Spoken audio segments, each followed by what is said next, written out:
அனைவருக்கும் கணித வணக்கம். இப்போ பார்க்க போகிறது 7ஆம் வகுப்புக்குரிய கணக்கு முதல் பருவம் இயற்கணிதம்ங்கிற யூனிட்டில் பயிற்சி 3.2 உள்ள கணக்கை பார்க்க போகிறோம். 6வது கணக்கு கோவைகளை கழிக்க.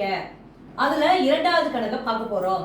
p - 2q + 7 இருந்து 3p + 5 அது வந்து என்ன பண்ணணும், கழிக்கணும்னு சொல்லி கொடுத்துருக்காங்க. இப்போ பாருங்க, முதல் ஸ்டெப் என்ன பண்றோம், p - 2q + 7 இதில் இருந்து எதை கழிக்கணும், 3p + 5 இதை வந்து கழிக்கணும் அப்படின்னு சொல்லி கணக்கு கொடுக்கப்பட்டிருக்கு.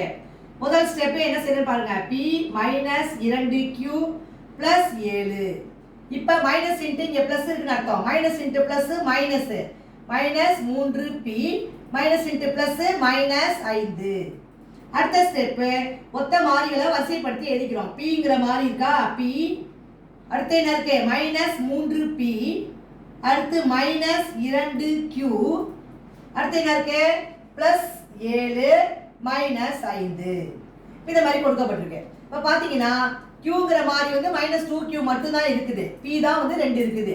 இப்போ இது பிளஸ் இது மைனஸ், வேறுபட்ட குறியீடு என்ன செய்யணும், கழிக்கணும்.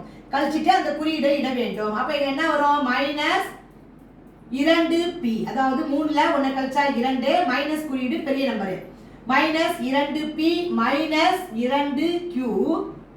அடுத்து பிளஸ்ல இது 7, இங்க -5 இருக்கு, வேறுபட்ட குறியீடுனா கழிச்சிட்டு அந்த பெரிய குறியீடு பிளஸ் போடுறோம்.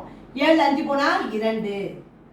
அப்ப இந்த கணக்குக்குரிய விடை -2p -2q + 2. புரிஞ்சுங்களா?